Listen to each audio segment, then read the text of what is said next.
Hola a todos, bienvenidos a la hora NEA. Hoy 26 de agosto del 2020, siendo las 18 horas.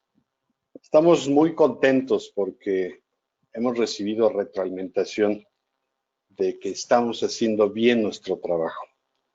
Y a la verdad lo necesitamos escuchar de ustedes las recomendaciones y sobre todo nos hagan notar aquellos aciertos que han hecho de la hora NEA un evento pues, que prácticamente está fijo en nuestras agendas todos los días miércoles de 6 a 7 y media y donde francamente hemos puesto mucha atención para traer ponentes, presentadores con temas de actualidad y temas que nos ilustren, que nos enseñen, que nos confirmen el conocimiento en lo profesional, en asuntos relacionados con negocio o del devenir de nuestro país. Y antes de continuar, quisiera pedirle a todos desactiven sus micrófonos, apaguen sus cámaras también y pedirte solo a ti, Francisco Treviño, que dejes encendido tu video y tu cámara porque vamos a dialogar un poquito. El tema de hoy es extraordinario, me tiene emocionado. Las asociaciones público-privadas en apoyo al crecimiento y desarrollo económico de creación de empleos en este país. Ustedes y yo estaremos de acuerdo en que todavía hay mucha incertidumbre en nuestro país en cuáles van a ser los detonantes de la nueva economía. Y después de haberme involucrado un poquito con este tema, estoy convencido de que por aquí podría detonar una gran economía para nuestro país y para muchos otros países. Las asociaciones público-privadas como mecanismo para la reactivación económica. Y para esto, pues le hemos pedido al licenciado Francisco Treviño Moreno que nos regale parte de su tiempo, generosamente lo ha hecho y te lo agradecemos, Francisco, para que en los siguientes minutos, a través de una presentación que vendrá acompañada de una sesión de preguntas y respuestas, y que nuestro buen amigo César Barrios va a moderar. Y me permito leer un poco del interesantísimo y extensísimo currículum de Francisco Treviño. Él es licenciado en Derecho de la Universidad La Salle, con un posgrado en Negocios Internacionales de la Escuela Libre de Derecho. Es profesor de licenciatura y posgrado en la materia de APPs en la Universidad Anáhuac, en la Universidad Panamericana y en la Universidad ESAN en Lima, Perú. Socio de la firma Ríos Ferrer, Guillén Llarena, Treviño y River SC. Asesor del Banco Mundial, IFC, del BID, de Banobras en proyectos APP. Asesor de los gobiernos de Colombia, Ecuador, Guatemala, Honduras, México y Perú en proyectos regulatorios y de implementación de APPs. Ha colaborado en el desarrollo de proyectos APPs también con el gobierno de los estados de Nuevo León, Coahuila, Chiapas, México, Puebla, Tlaxcala y varios más. Y en la planeación y ejecución de decenas de proyectos de infraestructura en materia de transporte, energía, agua y proyectos inmobiliarios. Solo por tomar un detalle específico de su currículum, en materia de energía puedo decirles que él encabezó el desarrollo de los modelos jurídico-financieros para la construcción de centrales eléctricas, gasoductos, líneas de transmisión eléctrica de alta tensión y subestaciones bajo esquemas de inversión privada. Un tema de infraestructura genial que estoy viendo aquí. Él es experto en materia de APPs, fundador del diplomado en APPs que se imparte en mi alma mater, la Universidad Anáhuac, Campus México, Ciudad de México. Espero que te estén tratando bien ahí, mi estimado Muy bien. Francisco. Eh, Eso. Y además eres titular del Seminario de Asociaciones Público-Privadas en la licenciatura en Derecho y de la maestría en Derecho Administrativo de la Universidad Panamericana. Y muchas cosas más, pero Francisco, ya que estás ahí al micrófono y con el fin de conocerte un poco más, leo aquí que tú fuiste gerente jurídico y subdirector de proyectos de inversión financiada en la Comisión Federal de Electricidad. ¿Cuándo fue eso? ¿Y cómo te sentías estando en esta organización, ¿no? En ese año, ahora nos dices cuándo, y qué experiencia y qué detonó en ti el haber pasado por la Comisión Federal de Electricidad.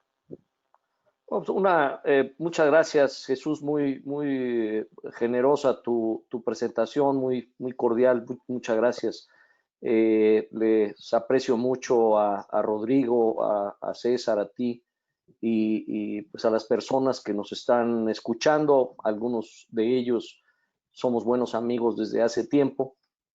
Eh, yo fui funcionario público un periodo de mi vida y en 1994, curiosamente en una etapa de crisis parecida a esta, no tan profunda, pero muy seria, tuve la suerte de haber sido invitado a colaborar en la Comisión Federal de Electricidad como abogado general. Y en una época en la que había una escasez tremenda de recursos públicos, como ha sido en toda la historia reciente, la Comisión Federal de Electricidad pues, no tenía eh, eh, los elementos para poder financiar el programa que requería el país. Y en aquellas épocas, voy a usar un tema un tanto técnico, pero había dudas de que el sistema pudiera cubrir la demanda máxima. Y cuando no es factible cubrir la demanda máxima, lo que ocurre es que hay apagones. Y en aquella época estábamos en esa situación. Era sumamente relevante el poder desarrollar un amplio programa de inversión privada, de canalización de recursos privados a la expansión del sistema eléctrico. Y a mí me tocó, tuve la suerte, pues como abogado de la comisión y también por una inquietud personal, porque yo toda mi vida he estado vinculado a los ingenieros y toda mi vida he estado vinculado a la infraestructura. Y eso me Claro. permitió aprender muchísimo. La Comisión Federal de Electricidad es una gran institución, una enorme institución de este país. Es un gran activo. El, la forma, en aquella época yo decía, es que aquí no se pone la camiseta, se hacen tatuajes, Tatúa la camisa. se tatúan la camiseta. Y es cierto, el gremio eléctrico mexicano es un gremio muy competente, muy respetado, muy admirado. Fue una gran etapa. Y el modelo, los modelos que se desarrollaron en aquella época, pues todavía son reconocidos en Tokio, en Frankfurt, en Madrid, en Nueva York, porque se logró una estructura pues, muy balanceada que fue comprada por muchos gobiernos, por muchas instituciones bancarias, por agencias de exportación de muchos países y la canalización de recursos hacia el sector pues fue enorme, enorme. Wow, Eh, wow, wow. No sabes cómo ah, nos ayuda, nos anima, ¿no? Escuchar todo esto de una gran institución que posiblemente hoy está pasando por momentos difíciles, ¿no? Pero no deja de ser una gran institución a favor de México, ¿no? Y que es sin duda. fundamental para el desarrollo de este país. Leo, hay mucho más, podríamos dedicar el programa entero a hablar de ti, de tus experiencias, pero eso No, lo por vamos a favor. reservar para otro momento, ¿no? Solo quiero mencionar que pues tú has asesorado a muchos estados, a muchos países en temas de estructuración, licitaciones, adjudicaciones, construcción, puesta en operaciones, y que nos enorgullece tremendamente tenerte aquí entre nosotros y poder dedicar estos siguientes minutos a hablar de un tema tan importante y que es de tu absoluto dominio, Francisco. Así que te dejo con el micrófono para que nos des tu presentación y terminando va a entrar en escena nuestro amigo César Barrios, para moderar todas esas preguntas que seguramente se irán acumulando durante tu presentación. Bienvenido, Francisco. Muchas gracias, Jesús. Bueno, pues si algún mérito tengo es que he sido muy consistente en las cosas que he hecho y la verdad es que el tema de la infraestructura me ha apasionado siempre. Me he dedicado a la academia y a aplicar lo que he aprendido en la teoría o tratar de aplicar en la ejecución de muchos proyectos. Y la verdad es que he tenido la suerte maravillosa de participar en muchas obras de infraestructura eléctrica, de transporte, que son como mis dos grandes áreas de práctica profesional, carreteras, puertos, aeropuertos, sistemas de transporte ferroviario, sistemas de transporte masivo de pasajeros, pero también he incursionado en temas inmobiliarios, en infraestructura social, en temas de agua, saneamiento. Y bueno, pues César y yo, preparado esta presentación que trata de ser más el compartir algunas reflexiones con ustedes y que después pudiéramos comentarlas. El recorrido que haremos, la, la, el recorrido que trataremos de hacer el día de hoy, pues es cómo nos insertamos en la crisis generada por COVID-19 y cómo nos ha afectado. El tema de los requerimientos de la infraestructura. Un poco platicarles muy brevemente nuestra firma, qué hace, qué son las APPs, porque esto no es un término que sea comprendido de la misma forma por todas las personas, y eso genera discusión y genera inquietud a veces. Casos de éxito de APPs en México y el mundo, y a lo mejor si nos da tiempo platicaremos algo de las condiciones políticas y programáticas para el impulso de las APPs, y un tema que es muy taquillero, que es el de las propuestas no solicitadas. Así que, pues sin más, pasamos al tema de la crisis COVID-19 y sus efectos, ¿no?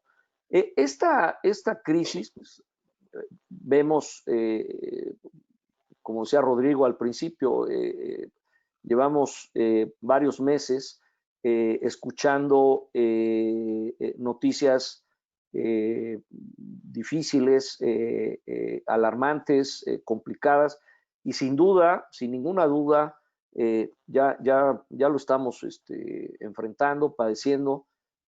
Van a ser unos años complicados, unos años en donde habrá que trabajar con entusiasmo, pero el impacto de la crisis cambiará muchas cosas y cambiará nuestra cultura, tendrá que cambiar nuestra cultura.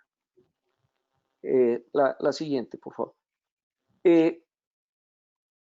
La crisis esta crisis COVID, digamos, se ha caracterizado por unas medidas de control sanitario que confinaron a la población, ¿no? Nos mandaron a nuestra casa.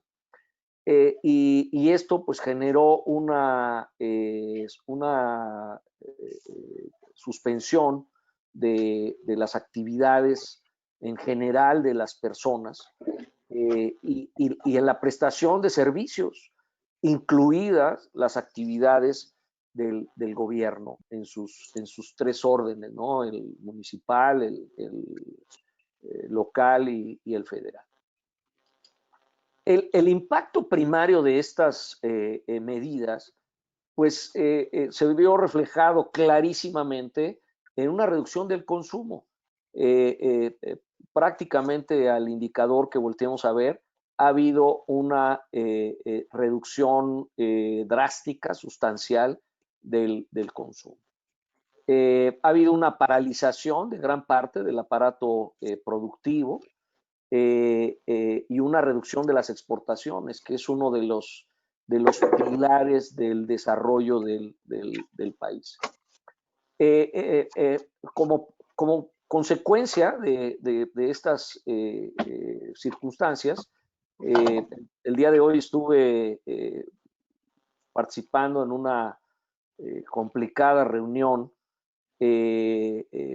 porque se dio un incumplimiento grave de una concesión y esto trae múltiples problemas.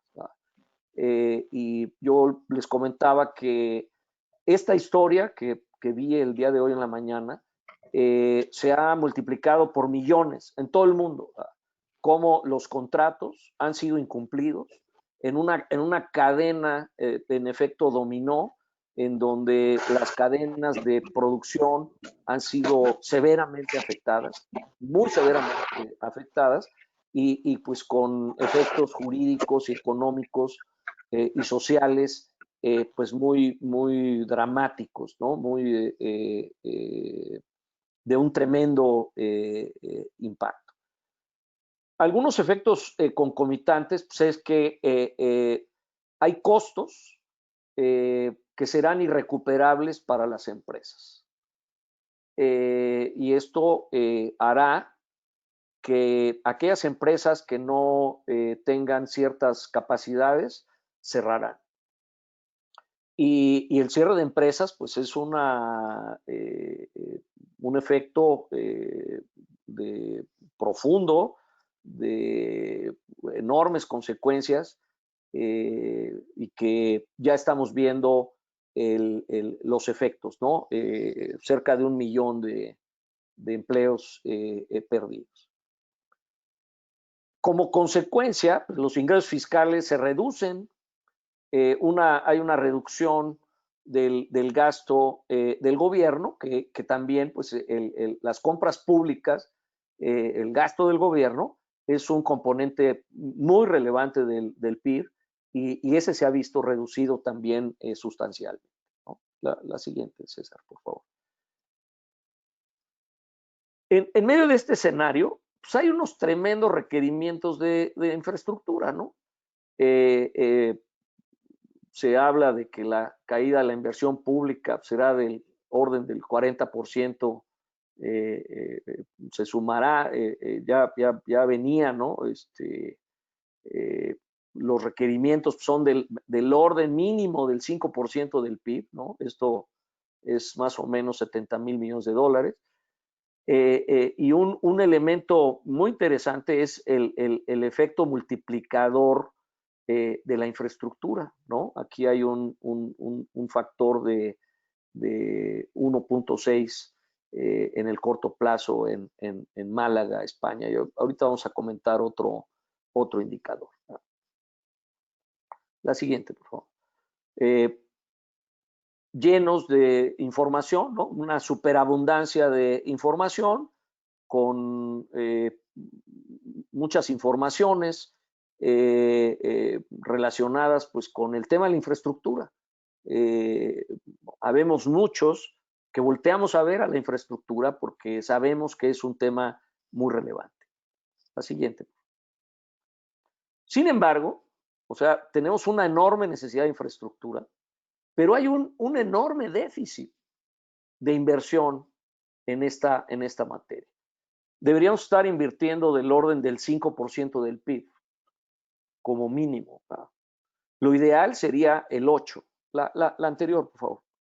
Sí, lo ideal sería el 8%. Y desde hace años no llegamos al 2%.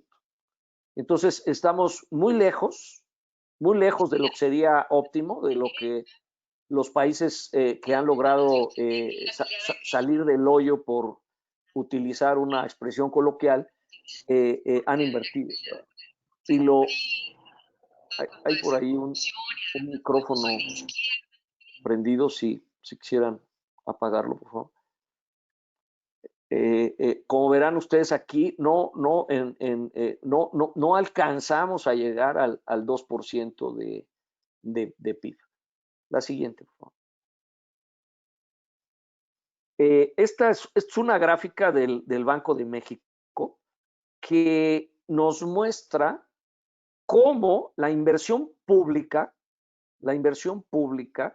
llega a un punto máximo en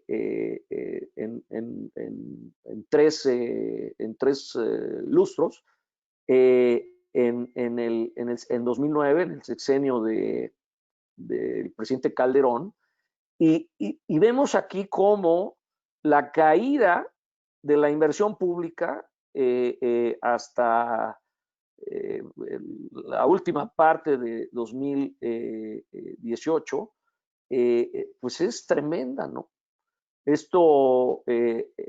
Esta gráfica el Banco de México no ha publicado una gráfica actualizada, pero esta caída se mantiene. Ha continuado su tendencia a la baja. Si hiciéramos una comparación internacional, México, que es esta barra roja, pues es de los países que tienen menor inversión en infraestructura en América Latina como proporción del PIB, ¿no? Aquí se confirma el dato que mencionaba yo hace un momento, que no llegamos al 2% de inversión, ¿no? Este azul es Perú, el azul más oscuro es el Reino Unido. Y entonces, digamos, es otro indicador de que no estamos haciendo lo suficiente. La siguiente, por favor. Todos ustedes conocen el índice de competitividad global del Foro Económico Mundial. En el año 2019, en el año pasado, México ocupó el lugar 48 de 138 países, ¿no? En esta selección escribí los nombres de los países del continente americano que tenían una mejor ubicación que nosotros, ¿no? Pues el hecho es que bajo este índice ocupamos el lugar 48, pero la verdad es que estamos lejos del lugar que deberíamos ocupar.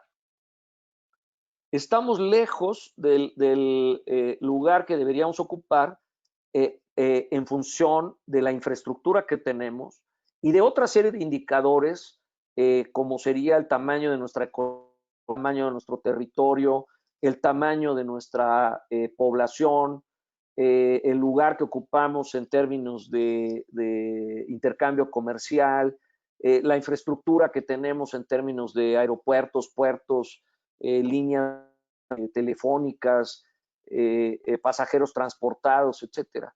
Este lugar, el 48, no nos corresponde. Deberíamos estar por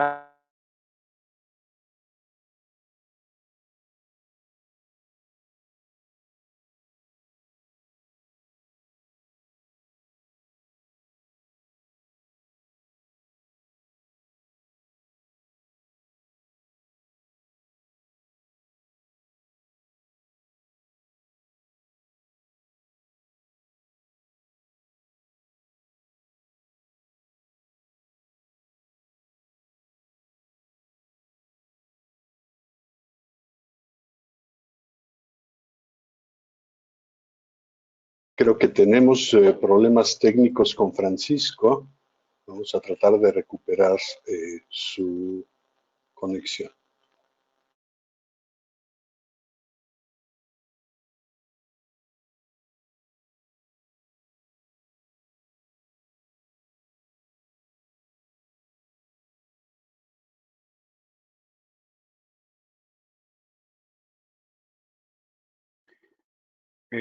Jesús, como es una presentación que trabajamos junto con Francisco, ¿puedo ir adelantando algo en lo que se recupera su señal?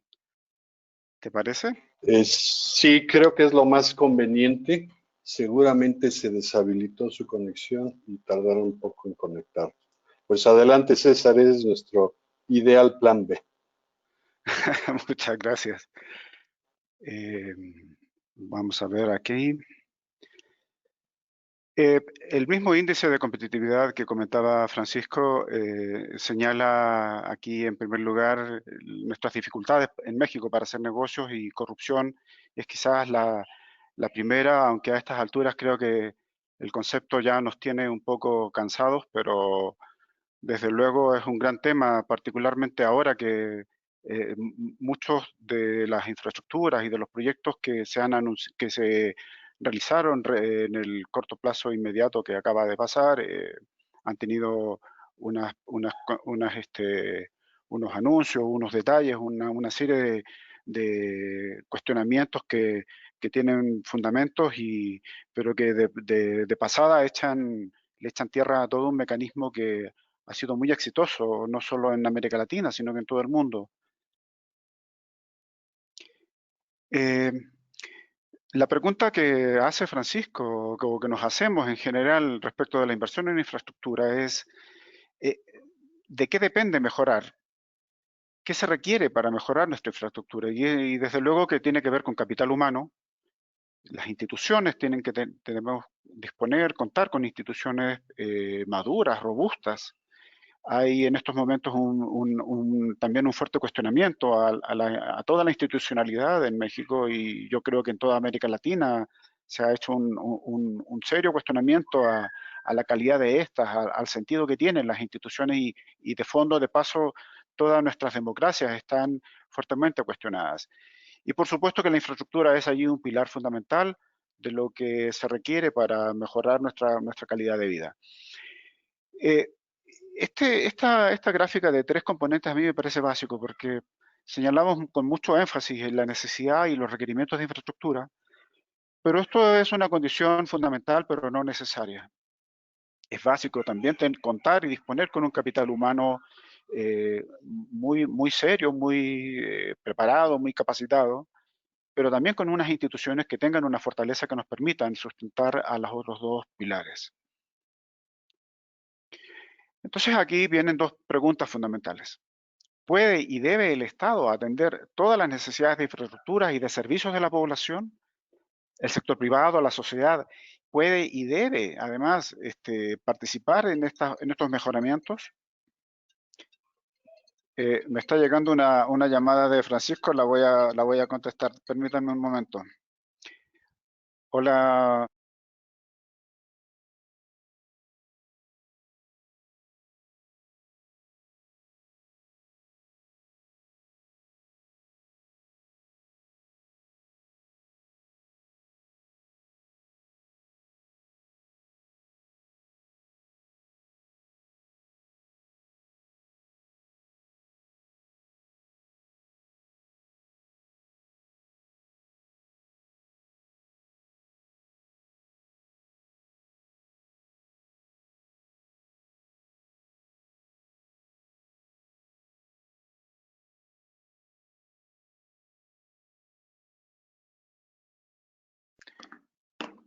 que está haciendo Francisco los esfuerzos por tratar de volver a conectarse. Bueno, el financiamiento es un factor crítico y aquí en la práctica solo identificamos en general estos tres fuentes de financiamiento para el desarrollo de la infraestructura: el capital de riesgo, el crédito y los recursos públicos. Cada uno de estos componentes ya son en general bien conocidos. Pensamos que ahondar en estos detalles y en aras del tiempo pudieran ustedes formularnos eventualmente algunas preguntas, pero creo que no está de más apurarnos un poco en espera de que la conexión se pueda recuperar rápidamente. ¿La inversión pública es suficiente para recuperar los rezagos? No. Se requiere de una inversión privada necesaria para poder acelerar el ritmo de desarrollo que tenemos en general todos los países en América Latina. Hay el atractivo para que el sector privado participe es que estas inversiones puedan ser de largo plazo, puedan disponer de flujos estables de recuperación, puedan tener rendimientos atractivos y además una competencia limitada. Sabemos que los servicios públicos son en la práctica o en cierta forma unos monopolios, no en todos los casos, pero en el caso de ferrocarriles, de carreteras, en general de comunicaciones y transportes, no hay muchas opciones. Se requiere entonces de infraestructura en todos los sectores y esa es una constatación bastante obvia, pero hay que decirlo. En este sentido, es importante que el sector público, establezca un orden de prioridades en las cuales debiera concentrar su capacidad de inversora y por lo tanto hacer copartícipes a la sociedad y en particular al sector privado de los requerimientos de inversión. Esto además desde un punto de vista agregado de la economía le debiera generar a todo el sistema económico de un país unos grados de eficiencia suficientes como para soportar los requerimientos de inversión que requieren nuestros países. Este es justo el tema de Francisco Treviño y estamos esperando a que se pueda conectar. La firma sobre su despacho Río Ferrer y aquí en adelante debiera ser todo una participación de él. Le voy a reenviar el link a ver si se conecta por el celular.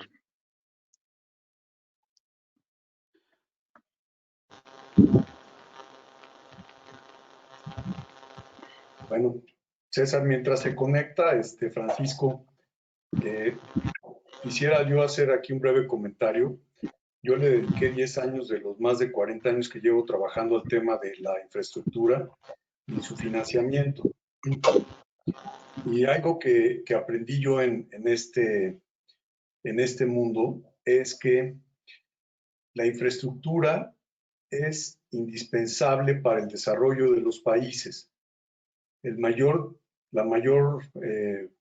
elemento de diferencia entre un país desarrollado y uno en vías de desarrollo emergente es el nivel de infraestructura con que se cuenta y con el que cuenta la población, porque eso es al final del día lo que le da el bienestar a la gente. Como decías tú hace un rato, el secreto para poder construir la infraestructura y mantener el desarrollo de la construcción de infraestructura es el contar con el ahorro de largo plazo en los países.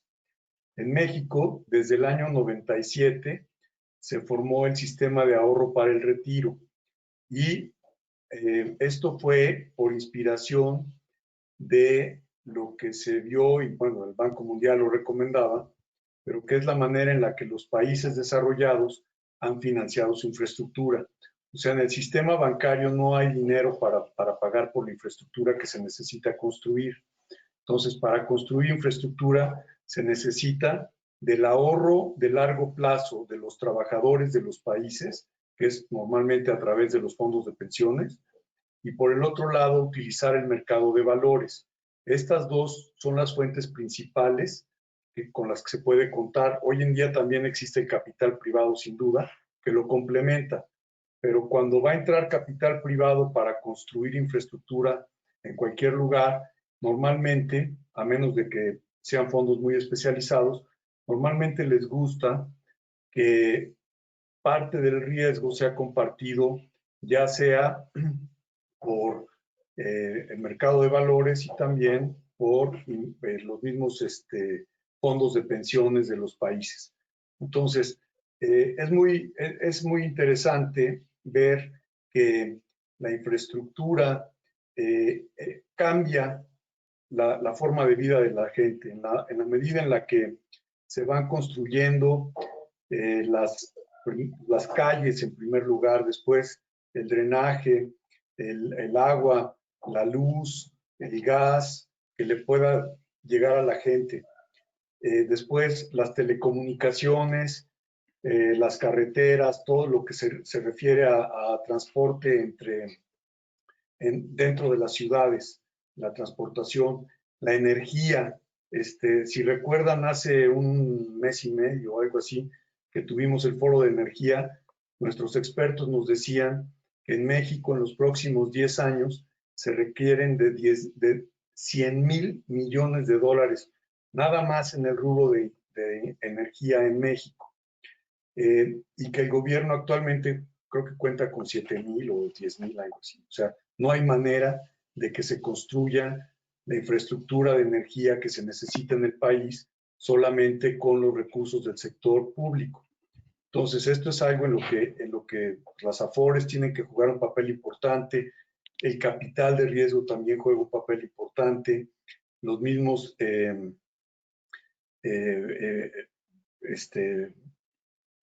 empresas que están colocadas en bolsa, que tienen recursos al mercado público, ellos son los jugadores que pueden sacar adelante estos proyectos de infraestructura. Entonces, lamento que hayamos perdido a nuestro expositor estrella, porque, bueno, pues él tiene una experiencia muy interesante, pero la conclusión de esto al final del día es que para poder completar la infraestructura que se necesita en un país, se requiere de asociaciones público-privadas, las famosas APPs. Es muy importante que entendamos, que lleguemos a una definición de lo que es una APP, porque también cada quien entiende una conformación distinta. Entonces, no sé, César, a lo mejor podrías tú ir platicando un poquito de eso y ya cuando llegue Francisco, pues que nos platique más de lo que se refiere a su firma. Pero vamos a empezar, yo creo que con la parte del APP, ¿no? Ok, bueno, una asociación público-privada, y como lo conocen en otras latitudes, en Chile en particular, como concesiones, que es un ámbito específico de las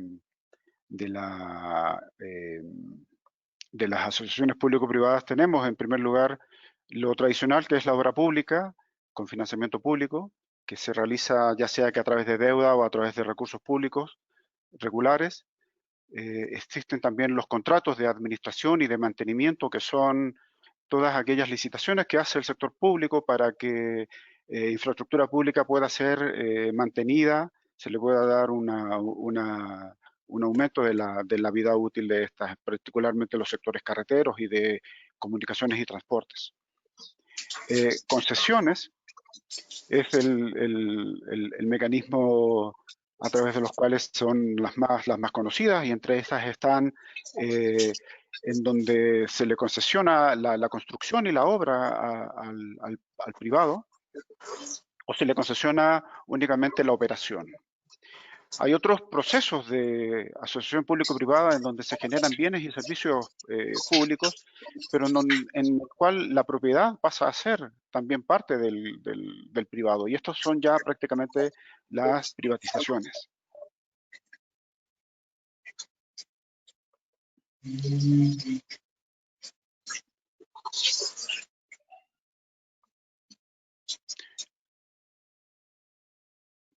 En el caso de la obra pública, conocemos que la participación del sector público tiene muchos más riesgos, pero las asumen en particular en su totalidad.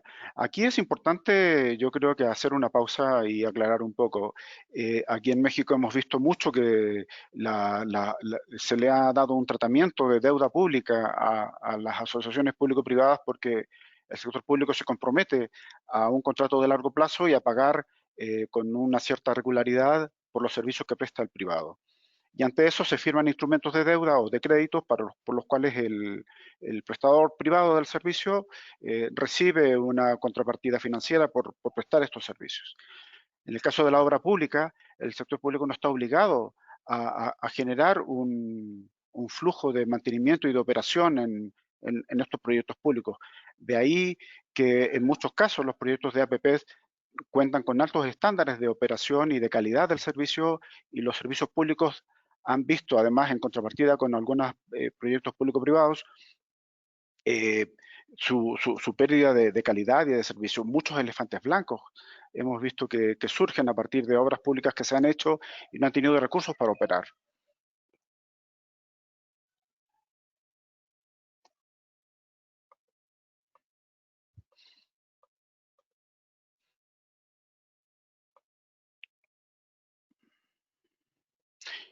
En este caso, entonces, al existir participación de los privados, lo que hace el sector público con el privado es negociar los riesgos que existen en la construcción, en el diseño de los proyectos, y se asumen de partes iguales o en un proceso de negociación, de qué manera cada uno absorbe una cuota de riesgo de los proyectos. Y aquí es muy algo que hemos insistido en muchos foros y en otros procesos de apoyo y de asesorías al sector público, es que el riesgo como gestión de riesgos en los proyectos pueda ser un componente que se integre en el proceso de la administración pública en general en la gestión de los proyectos. Esto no lo hemos logrado y sí existe en las asociaciones público-privadas.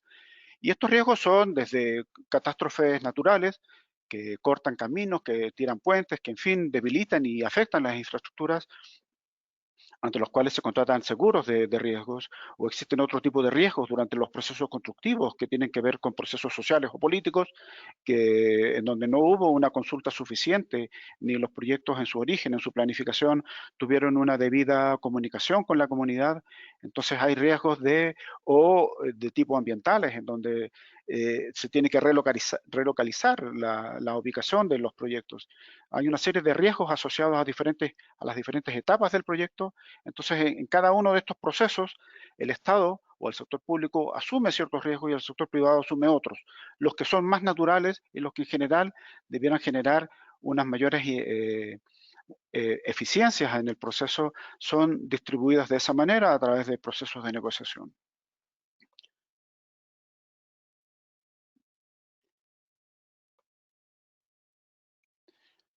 En México, como en muchos países, tenemos una legislación que dicta las pautas y ordena los procesos de inversión privada en proyectos públicos, por lo cual se establece un proceso para establecer una relación contractual de largo plazo entre el sector público y el sector privado.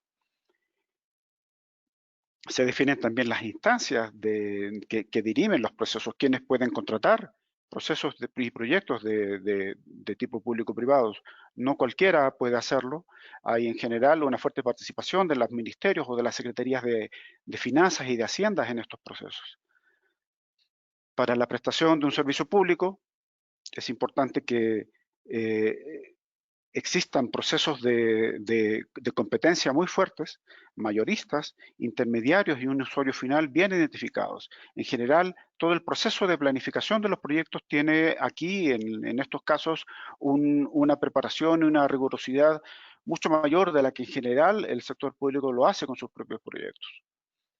Se utiliza infraestructura provista total o parcialmente por el sector público. En algunos casos, en México en particular, se han establecido mecanismos en los cuales el capital físico preexistente se pone a disposición de los proyectos y se pone en valor esta dotación, que pasa a ser parte de una aportación que hace el sector público en este sentido. O bien se concesionan proyectos ya preexistentes y al privado se le encarga dar un mantenimiento o mejorar la capacidad de estas infraestructuras.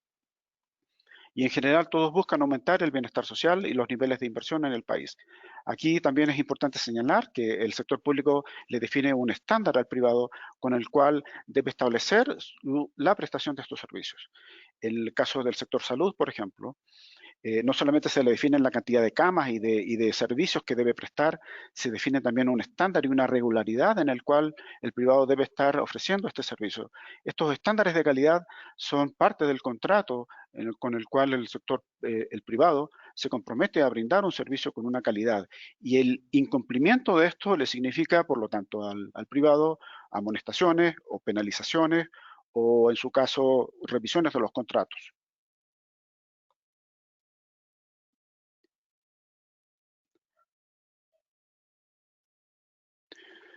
Los principales actores en los modelos de asociaciones público-privadas son los que conocemos como las dependencias de gobierno, todos los ministerios o secretarías, empresas públicas del Estado, gobiernos estatales y gobiernos municipales. Una empresa responsable del proyecto, que en algunos casos pasan a ser figuras comerciales, que se constituyen a partir de alianzas entre otras empresas preexistentes, en algunos casos entre gestores de inversiones y los gestores de proyectos, operadores y constructores. Los inversionistas, que son desarrolladores o constructores, empresas de ingeniería, administradores de infraestructura, fondos privados de capital, etc.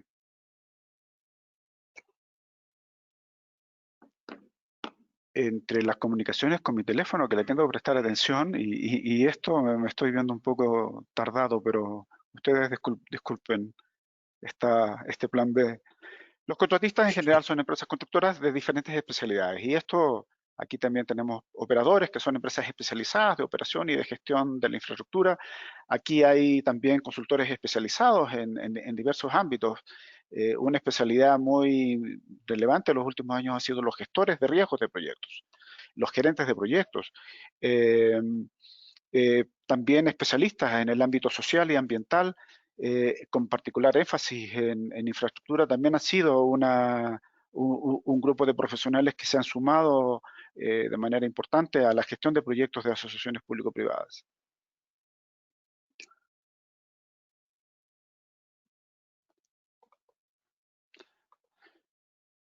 Las asociaciones público-privadas mejoran el proceso de selección y estructuración de los proyectos.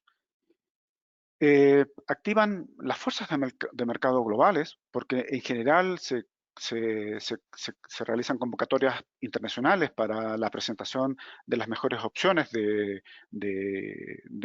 estructuración y de ejecución y de operación de los proyectos según el caso que se trate. Se provee una mejor infraestructura y servicios con un menor costo y una mejor calidad. Estos son detalles muy importantes, porque en general el sector público no considera de manera fundamental que estos sean valores importantes en el diseño y ejecución de obras públicas. Se trasladan riesgos al sector privado. El sector privado, no todos los riesgos de los proyectos durante todo el proceso del ciclo de vida del proyecto son asumidos por el sector público. Aquí lo importante del modelo de las APPs es que también el sector privado debe asumir importantes riesgos que tienen que ver con su operación, y particularmente los riesgos que tienen que ver con los diseños de ingeniería y de estructura de los bienes que se construyen en el caso de infraestructuras físicas. Se rompe un círculo vicioso entonces de la falta de mantenimiento que tenemos. Esto aquí en México por estos días es una situación que constatamos y sufrimos para los que nos atrevemos a salir a la calle. Como es temporada de lluvia, es cada vez más notorio nuestro deterioro de nuestras vialidades. Me voy a tomar unos minutos porque creo que Francisco está intentando hacer una comunicación desde algún lado. Permítanme un segundo.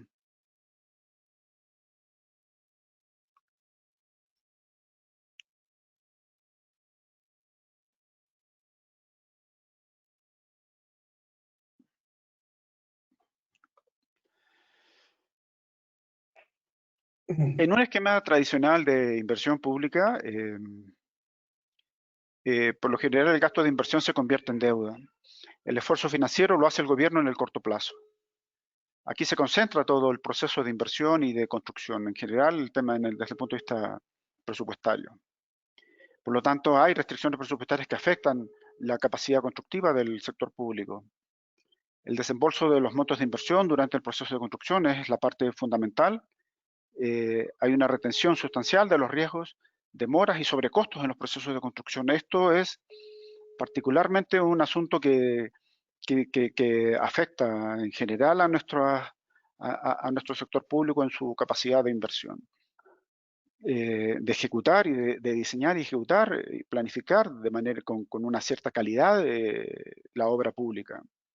En general también se detectan incertidumbres en los pagos. Los tiempos políticos y los tiempos técnicos no necesariamente coinciden. Entonces aquí se generan incertidumbres en los pagos a los contratistas. Situaciones que por lo general conocemos y hemos visto y sufrido la mayoría de nosotros. En un esquema de prestación de servicios o de asociaciones público-privadas, el gobierno compra los servicios. El esfuerzo financiero se hace en el largo plazo, se distribuye de una cierta forma entonces la presión por el gasto presupuestal. Se aliviana. Existe una disponibilidad de financiamiento requerido desde el inicio. Hay un traslado sustancial de los riesgos hacia el sector privado, hay un adecuado mantenimiento y operación, y si el privado no cumple con la calidad del servicio, ahí existen penalizaciones que se establecen en los contratos que se suscriben, una reducción del costo de los servicios. Esto es muy importante. Tanto desde el punto de vista tecnológico como de las innovaciones y de un mejor diseño de las características constructivas que aporta el sector privado a la infraestructura pública, le permiten, por su parte, establecer unos mejores costos. En ningún caso esto debe significar un deterioro de la calidad del servicio o de la infraestructura, sino que más bien una eficiencia desde el punto de vista no solo financiero, sino que técnico e ingenieril. Una liberación de los recursos públicos para ser aplicados en rubros que particularmente tienen poco atractivo para el sector privado, y esto es básicamente la inversión social.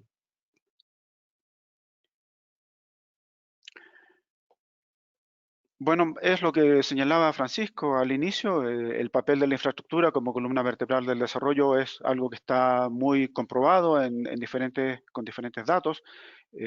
Al principio daba a Francisco un dato de un indicador que se calculó recientemente para Málaga, como el multiplicador del retorno que significa la inversión en infraestructura pública. Y por lo general se estima que hay del orden del 0.4, 0.5% del PIB adicionales que se genera con un punto del PIB invertido en infraestructura.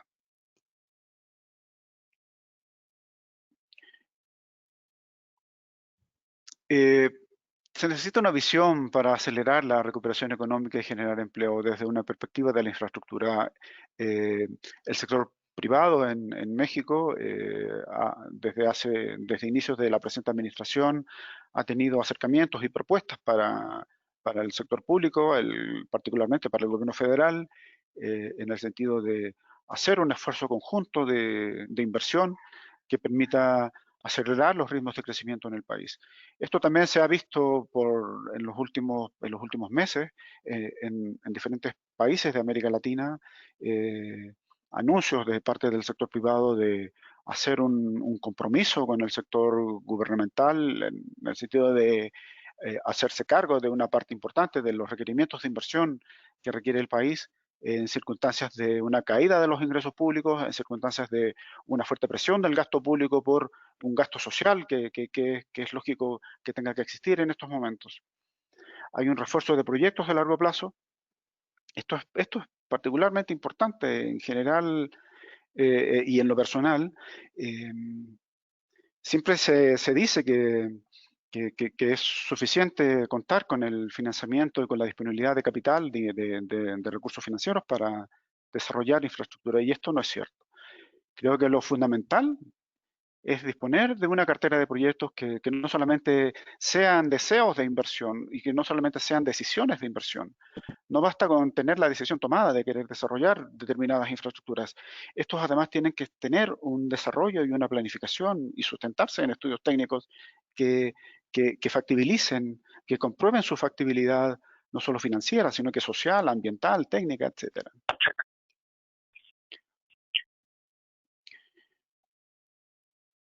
Me voy a pasar rápidamente aquí esta lámina es importante.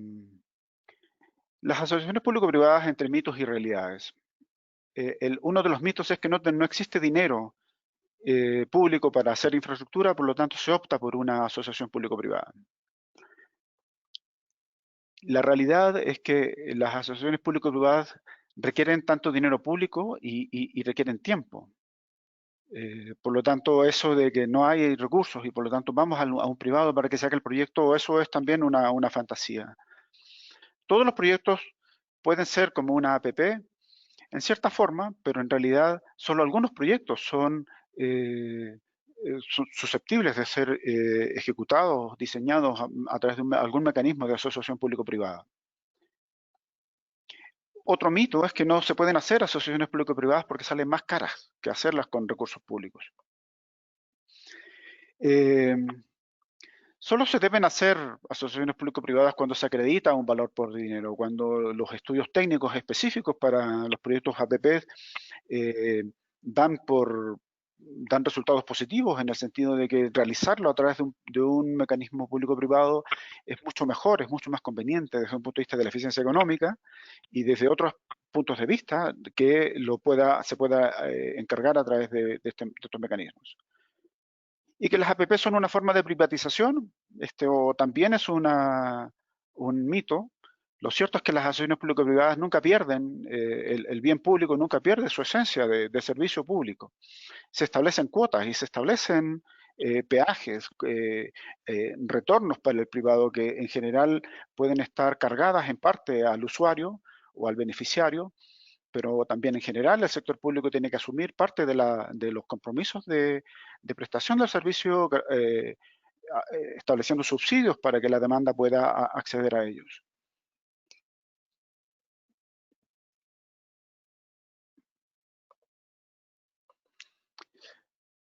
Esto es algo que ya se ha comentado, hay una necesidad clara de un mayor requerimiento de inversión, tanto pública como privada, pero también de mayor calidad de la inversión.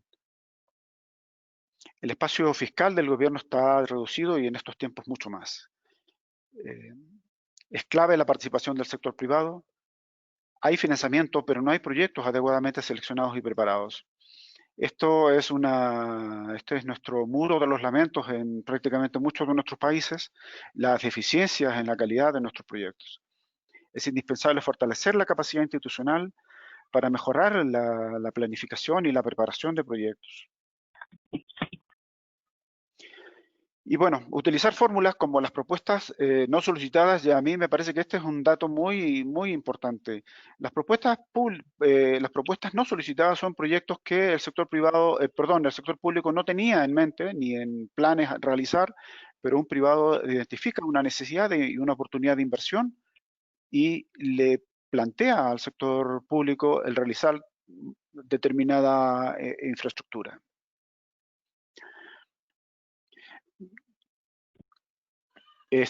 Si me permitiera, Rodrigo, tomar un poco la palabra mientras me tomo unos minutos para ver si sigo insistiendo con nuestro amigo Francisco, por lo menos César, para que llegue a la sesión de...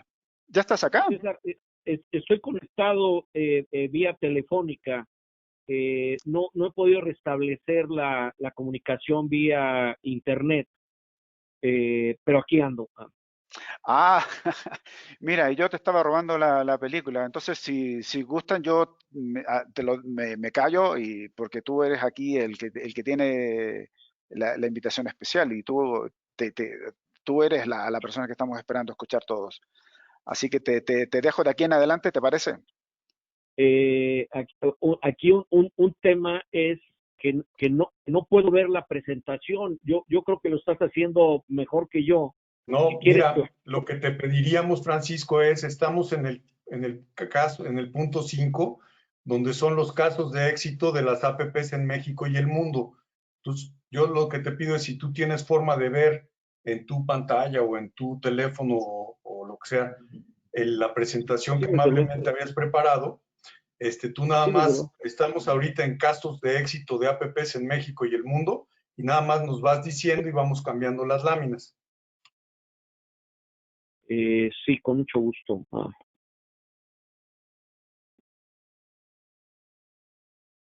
19 horas. Un segundo, por favor.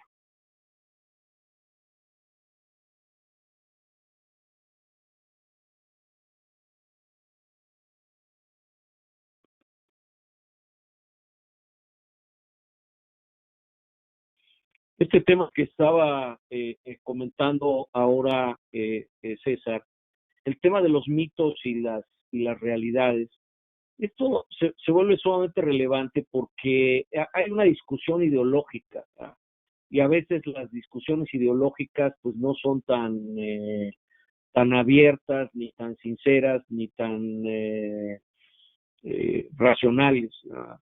Y estos temas que planteamos como mitos en esta presentación se viven como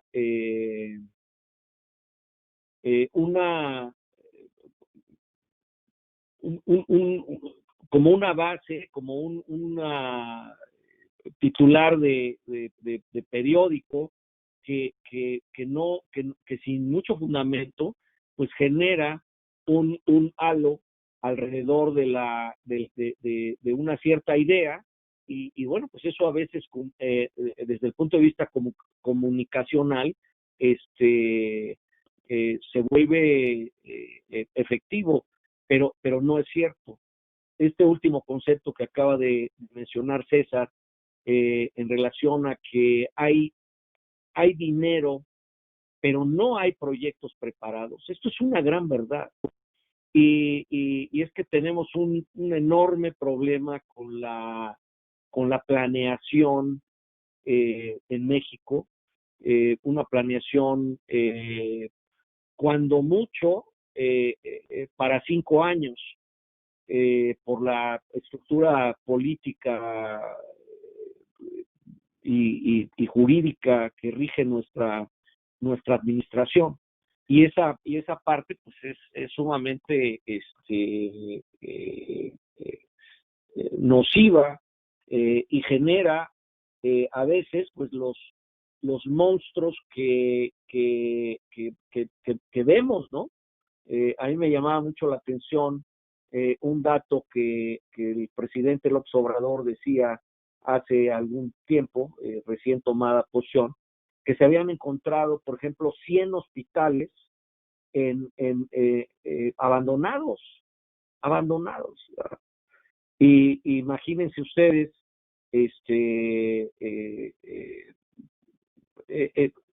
en las condiciones de pobreza y de escasez de recursos que tenemos, 100 hospitales abandonados. Es una situación totalmente inaceptable, ¿no? El tema, una frase que he escuchado muchísimas veces, no tenemos dinero, vamos a hacer APPs. Esta situación pues también es totalmente falsa porque se necesita dinero para hacer las APPs, se necesita tiempo, se necesita voluntad política para poder hacer los proyectos, y esto pues sumamente importante, ¿no? El poder tener una capacidad para implementarlos y pues yo creo que definitivamente no se pueden hacer proyectos APP sin dinero. Si quisieras, César, avanzar a la siguiente lámina, que creo que es la de algunas reflexiones.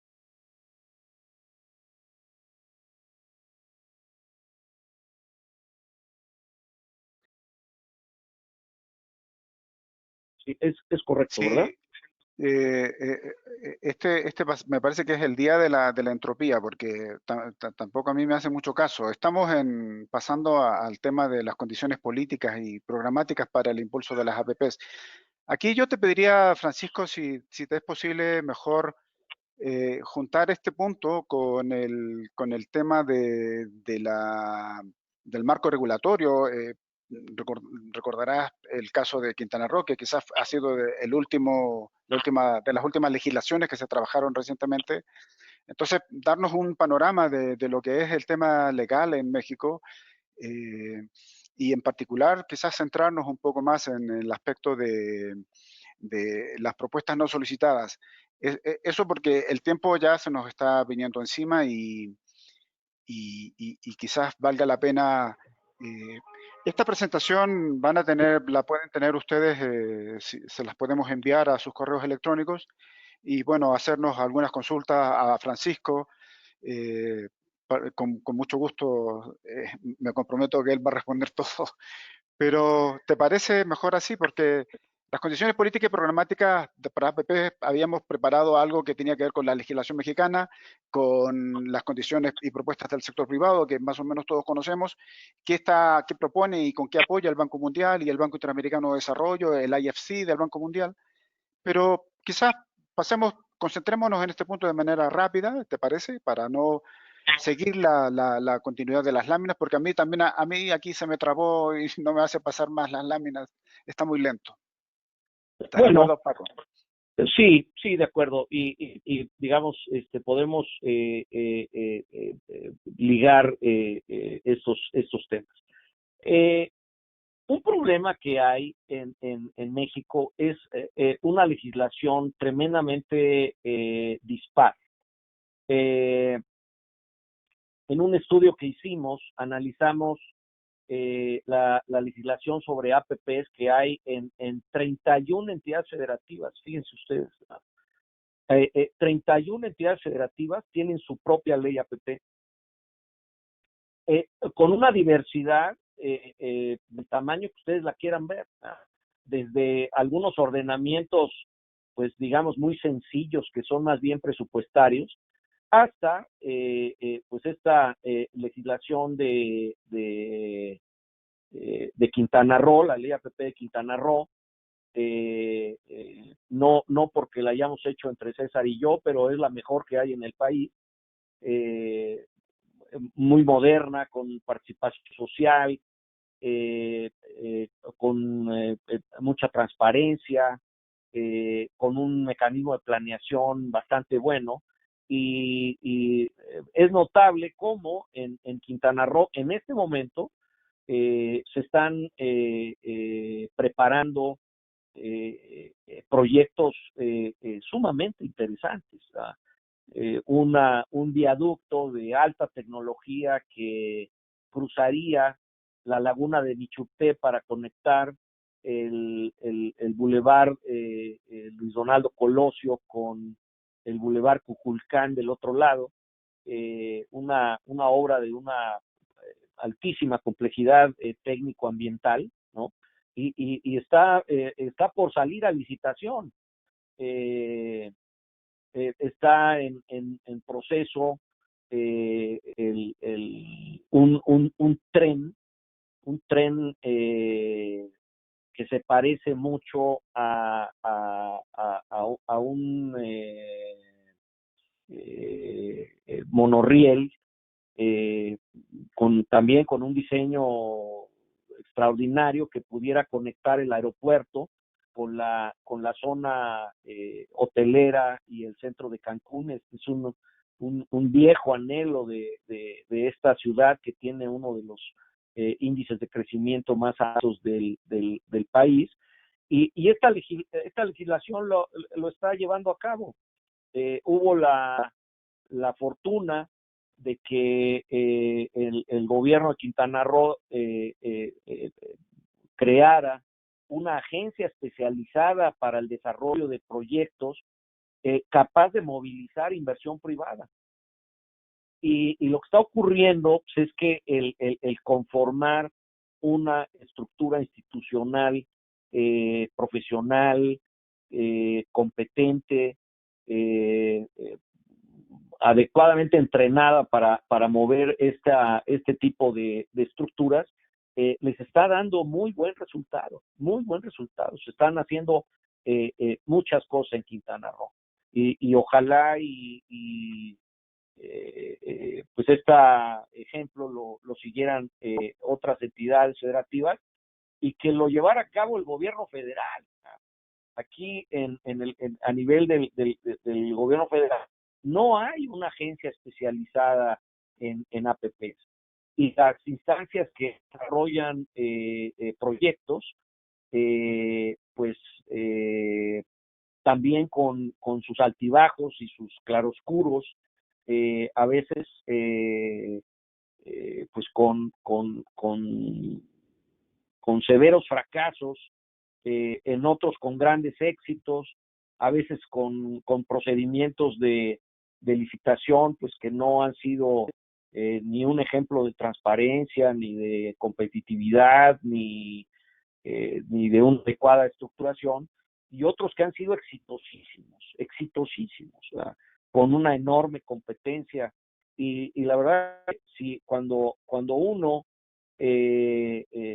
ciudadano común y corriente hace uso de infraestructura pública desarrollada bajo modelos APP, pues los beneficios, cuando se hacen bien y cuando provienen de licitaciones competitivas, pues los beneficios saltan a la vista.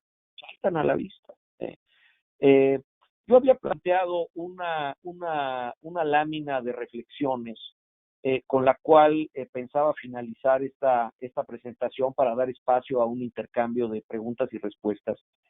Y estas reflexiones son muy concretas y muy claras, ¿no? Evidentísimo que se requiere mayor inversión pública y privada. Y lo cierto es que la obra pública se hace con recursos fiscales, claramente no puede acompañar el ritmo de crecimiento y de desarrollo del país. Y esta es una de las características de la obra pública. Entonces es necesario, es indispensable hacer obras mejores, con más calidad, con mejores estándares. La verdad es una pena ir a Acapulco, por ejemplo, ¿no? Y ver cómo los tramos que tiene, que tienen inversión privada, pues tienen unas instalaciones excelentes, como el parador de Alpuyeca, por ejemplo, pero nada más. El paradero de Palo Alto es una vergüenza en una de las principales carreteras del país, ¿no? Y esto continuamente ocurre porque no hay un círculo vicioso que no permite proveer del mantenimiento adecuado a la obra pública. En cambio, en la APP, este mantenimiento pues está incorporado en el sistema, ¿no? Clarísimo que el espacio fiscal es reducido. Y peor ahora con los 3 o 4 megaproyectos que ha iniciado el presente gobierno, que se ha comido todos los recursos.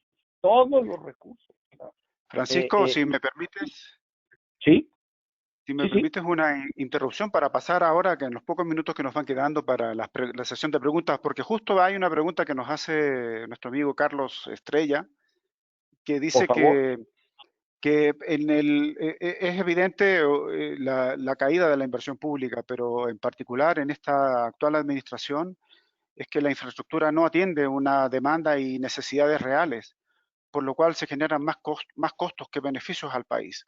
Si quisieras comentar algo al respecto y luego te voy pasando las siguientes preguntas, ¿te parece? Sí, claro. Bueno, es un problema de planeación, ¿no? Y no es propio de esta administración. Esto ha sido, es propio del sistema político mexicano, porque el sistema de planeación es un desastre.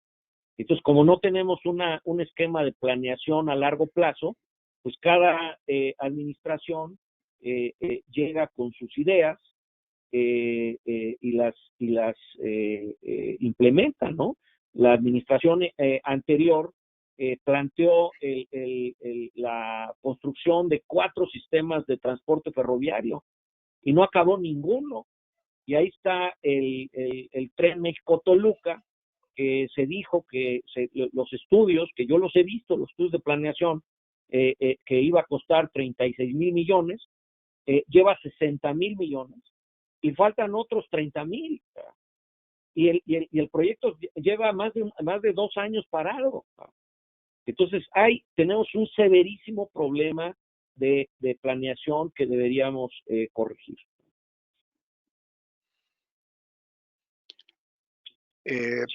Tenía apuntadas otras preguntas de Miles Lewis, en el sentido que él señala que en el caso del Reino Unido los proyectos público-privados han sido un desastre, que en general no existen evaluaciones que respalden los compromisos.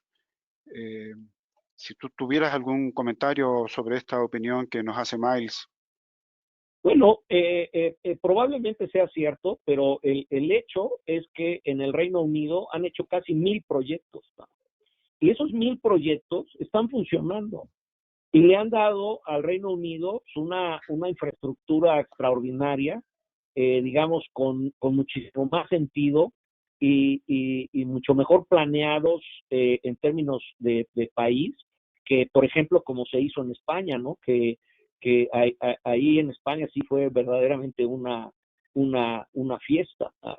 Y yo creo que, digamos, al margen de poder analizar y discutir este tema que se plantea, y seguramente una base para ello, lo cierto es que ahí está la infraestructura, y está funcionando, y no, digamos, por lo menos que yo sepa, no enfrentan ellos este problema de los 100 hospitales abandonados, ¿no? Con toda la problemática de recursos desperdiciados y que son muy escasos. Hay dos preguntas, una que nos hace Chona Baker y luego hay otra de Armando Nuricombo. No se relacionan, pero tienen que ver un poco con estrategias de país. Chona dice, ¿por qué no se imita lo que hizo Roosevelt para sacar adelante al país en la crisis del 29? Y Armando Nuricombo pregunta, ¿qué tanto pueden prosperar las APPs en un mundo que se mueve rápidamente hacia el populismo? Bueno, ¿Qué comentarios tienes ahí? Sí, yo creo que el tema de Roosevelt es sin duda, nosotros hemos preparado un plan de reactivación para Centroamérica y hemos planteado que efectivamente hay una serie de actividades que se pueden llevar a cabo en relación con la infraestructura y que pueden traer beneficios, grandes beneficios, de una manera inmediata, porque la industria de la construcción es uno de los sectores de la economía que más rápidamente reacciona para generar empleo y crecimiento económico. Yo creo que esa posición es bastante acertada, es correcta. En relación a la segunda pregunta, ¿me la podrías repetir, por favor, César? ¿Qué se puede esperar de las APPs en este mundo que se mueve al populismo? Exacto. Sí. A ver, yo creo que México es un país de un enorme potencial, y que estamos sujetos a los vaivenes de la democracia y a veces pues de los vicios que hemos ido creando a lo largo del tiempo. Este régimen, al igual que los anteriores y los que vengan, pasarán, ¿no? Pero México no pasará.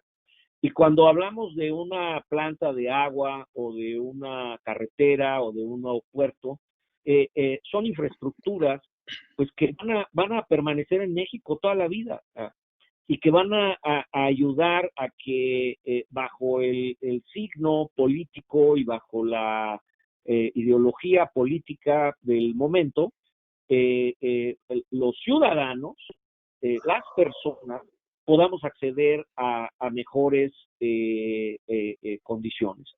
Este gobierno fue muy tímido al inicio en sus manifestaciones en relación con las APPs, y esto se ha ido desvaneciendo. Y la razón es sencilla, no hay recursos públicos. Y si no hay recursos públicos, pues nada más quedan los privados. Y a mí me parece que los proyectos que se están impulsando, yo acabo de participar en un estudio, por ejemplo, para hacer una terminal turística de pasajeros en Puerto Progreso, porque una vez que pase la pandemia, el Caribe va a tener un boom en términos del turismo náutico, del turismo de cruceros. Y como ese proyecto, pues hay cientos, y si mucho me apuran, hay miles. El tema es cómo los canalizamos. Y también no perder de vista que los estados, pues son, y los municipios, pues son otras instancias que pueden impulsar los proyectos. Y ahí hay oportunidades, sin duda que hay oportunidades. Rodrigo Llanos comenta que en el sexenio pasado una empresa china ganó una licitación para construir un tren de la Ciudad de México a Querétaro. Y esto ya, una vez ya estando asignado, extrañamente el gobierno de México echó para atrás, aparentemente por una presión del gobierno de los Estados Unidos. Aquí en realidad hay temas de... anteriormente había otra pregunta, o más bien otro comentario que se refería a por qué no se establecía una mejor alianza con los Estados Unidos para la promoción y un acuerdo de inversión en infraestructura en México, teniendo ya un marco de TEMEC, etcétera. Yo creo que eso va a opinas? ocurrir. Eso va a ocurrir. Eso va a ocurrir indefectiblemente, porque ya tenemos ligado de alguna forma el destino de Norteamérica como una alianza global, y esto pues, ha venido a ser interrumpido pues por las características del presidente norteamericano, pero él también va a pasar, y a lo mejor va a pasar más pronto que de lo que nos imaginamos.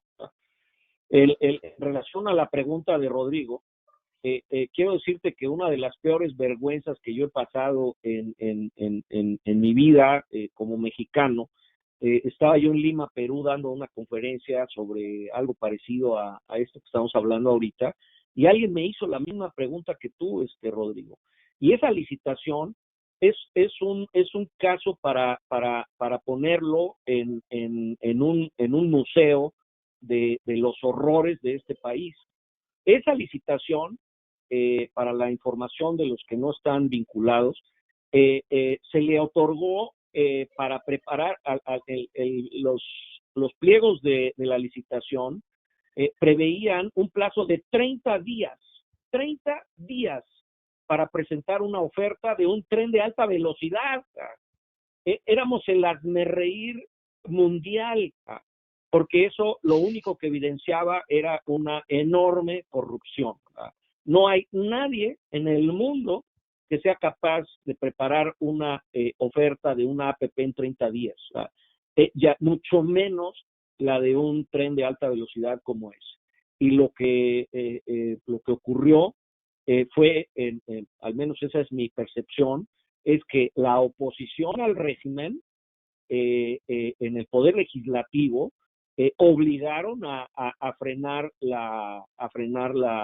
esa licitación, porque el titular de la dependencia en aquel momento no pudo explicar de una manera razonable cómo era posible que hubieran establecido un plazo de esa brevedad para preparar una propuesta de una infraestructura tan compleja como era el caso del tren México-Querétaro. Armando Merlo nos comenta y pregunta que en general la inversión pública tiene características de sobrecostos y de deficiencias en la calidad y carencias en la supervisión. A pesar de las declaratorias y de los enunciados que ha hecho el gobierno de reducir esos niveles de incertidumbre en los proyectos. Pero pregunta que ahora con la nueva ley de infraestructura de calidad mexicana, dice no se da a pie, no hay un espacio para la creación de un seguro de vicios ocultos que ampare durante 10 años, como en el caso de España, edificaciones en general que presenten estas deficiencias. Este mecanismo de seguros que garanticen estos vicios ocultos que se detectan una vez construidas estas obras. En el punto de vista, ¿qué consideras tú qué tipo de seguro o de vicios ocultos debiera existir o es requerido también en Colombia? En fin, ¿cuál es el necesario para México? Mira, yo creo que el problema no son los seguros. El problema es la ley de obra pública que tenemos, que es una ley que en el enfoque que ha tenido en los últimos 20 años y sus predecesoras, no promueve la calidad de las obras, promueve la improvisación. Si ustedes me preguntaran cuántas de las obras públicas que se hacen en México se terminan dentro del plazo previsto y al costo previsto, y puede haber alguien que diga ninguna, porque hay un incentivo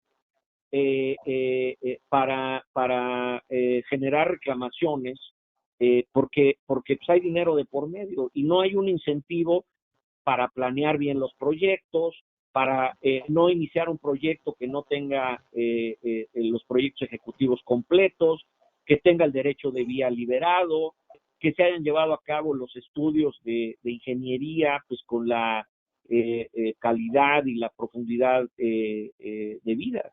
Y para mí el problema central está ahí. Esa ley hay que abrogarla y hay que promover una nueva cuyo objetivo no sea el control, sino que el objetivo sea la eficiencia y sea el desarrollo de infraestructura de calidad. Hoy en día la infraestructura que se hace como obra pública, pues generalmente es de muy mala calidad, de muy mala calidad. El tema de los seguros, pues yo estoy de acuerdo, pero si tuviéramos mejores proyectos ejecutivos, si tuviéramos mejores diseños, mejor control de calidad, íbamos a tener mejores obras, ¿no? Y eso pues sería bueno para todos, ¿no? Ya se nos acaba el tiempo. Yo quisiera hacerte un comentario pregunta también. Por ahí hay un comentario que nos hace Chona en el sentido de que debiera de generarse un mayor espacio hacia la participación de las mujeres en posiciones de poder y me imagino que en particular en el tema de la infraestructura. Y en este sentido, Francisco, algo que nos quedó ahí en suspenso, las propuestas no solicitadas. Por nuestro común amigo Julio Toro, que es un chileno radicado en México, que viene del ámbito de las concesiones de Chile, comentaba en alguna charla que hay muchos proyectos, muchos más de los que uno cree y supone en Chile, que fueron propuestas de los propios privados hacia el sector público, en particular el caso de los aeropuertos.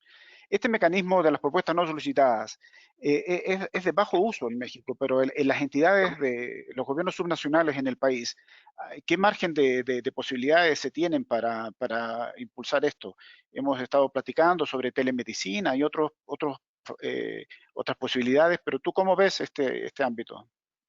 Bueno, yo creo que es factible. Si yo tuviera a mi cargo este programa, yo lo primero que haría sería hacer una gran convocatoria nacional para hacer proyectos de infraestructura bajo modelo de propuestas no solicitadas que no requirieran recursos presupuestarios, y establecería una serie de condiciones para que las propuestas fueran serias, fueran completas, fueran debidamente estudiadas. Y yo estoy seguro que en un arco de unos cuantos meses podríamos tener una cartera muy robusta de proyectos en todo el país para detonar, para mejorar la infraestructura. El sector privado hizo una propuesta de 1,500 proyectos y esos ahí están identificados, están dimensionados, cuantificados, y este tema pues no ha prosperado, pero pero podría hacerse. 1,500 proyectos.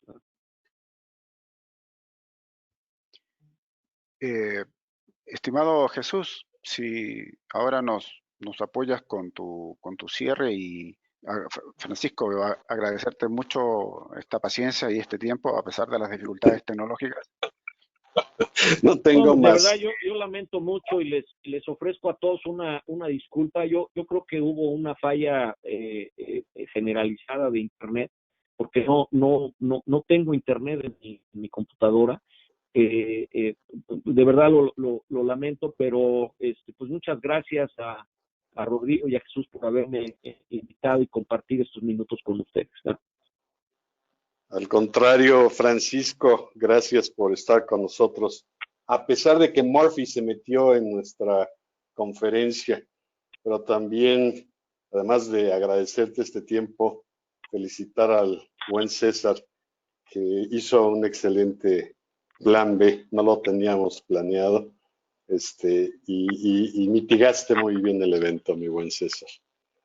Pues no tengo más que decir, más que agradecerle su tiempo también a todos nuestros asistentes que siguen presentes.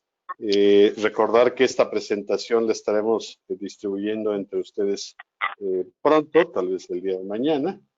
Y quiero dejarle el micrófono a Rodrigo para que nos haga el cierre y un mensaje muy importante que nos ha preparado para hoy. Gracias, Jesús, muy amable. Bueno, pues yo lo que quisiera comentar muy brevemente es que sin duda el tema de la construcción de infraestructura es lo que hace y genera el desarrollo de los países. Sin la construcción de la infraestructura, los países no le pueden dar bienestar a su población.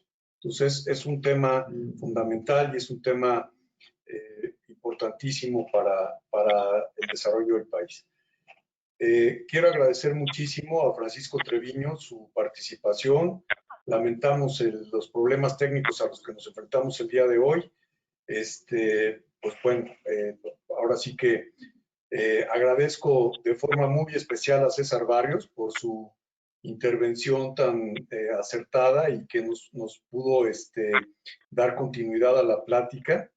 Y también pues agradezco mucho a Jesús Bush por su colaboración al principio y al final del programa, y también pues, de una forma especial al Consejo de NEA, Armando Nuricungo, Armando Merlo, Jesús Bush, y también a nuestros queridos colegas de FENG, en el que es copresidido en México por Armando Nuricumbo y Sergio Álvarez Ducoin.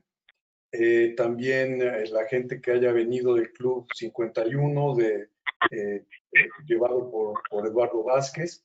Muchas gracias a todos. Tuvimos presencia de colegas, amigos que están en Argentina y que están en Estados Unidos y en Canadá. Muchas gracias por acompañarnos. Muchas gracias a todos los socios de NEA por seguirnos. Les quiero decir que esto es un adelanto, nuestra junta mensual de NEA será el 16 de septiembre y nuestra junta va a ser muy corta y vamos a hacer una fiesta mexicana. Así que se los digo desde ahora, vamos a jugar lotería, vamos a tener gente que nos va a platicar de instrumentos de música que están, pues, digamos, un poco en el olvido y que esperemos que se puedan reanudar su uso, como el salterio. Vamos a tener también los que quieran, van a poder pedir algunos productos mexicanos de muy alta calidad. Vamos a platicar del mezcal, vamos a tener una breve cata, en fin, estamos preparando, vamos a jugar lotería que va a estar muy divertido. Así que aquí aprendieron ya su cámara JJ y Constanza. Como los podrán ver, ellos están organizando, están a cargo de organizar este evento. Les voy a dejar la palabra y por mi parte es todo. Les agradezco mucho su participación. Les pido por favor que después de que nos den el mensaje JJ y Constanza, todos prendamos las cámaras y le demos un fuerte aplauso a Francisco y a César por esta charla tan interesante de las asociaciones público-privadas. Así que JJ y Constanza, platíquenos de qué se va a tratar la fiesta mexicana. Hola, buenas tardes. ¿Cómo están todos? Hemos estado aquí durante la sesión, pero bueno, ahorita prendimos cámara. La verdad es que ya no queda mucho por añadir. Eso va a estar muy divertida. De lo que se trata es que participemos todos, no solamente como parte de ENEA, sino ya como familias de ENEA. Por eso se está organizando esto de una manera muy dinámica.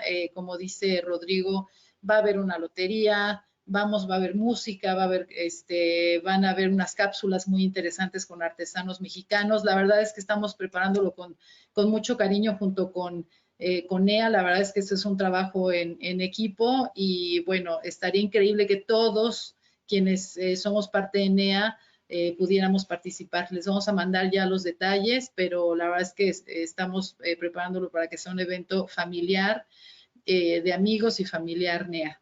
Entonces, pues sí, ojalá y nos reunamos todos, que ese es como el sueño y el objetivo, ¿verdad, Rodrigo? Y bueno, nada más para cerrar y para que de una vez vayan reservando. La sesión mensual de NEA va a ser el día 16 de septiembre, comienza a las 6 de la tarde y la vamos a hacer muy rápido para que a las 6:45 termine la sesión y comience la fiesta. Entonces, por favor, para que la vayan marcando sus calendarios y seguramente mañana les vamos a mandar alguna gráfica, algo más para que lo tengan ahí ya registrado. Lo vamos a mandar por el grupo de negocios entre amigos en el WhatsApp. Listo, muchas gracias. Muy bien, pues no nos queda más que prender nuestras cámaras y darle un fuerte aplauso digital a nuestros presentadores. Gracias, Francisco. Gracias, César.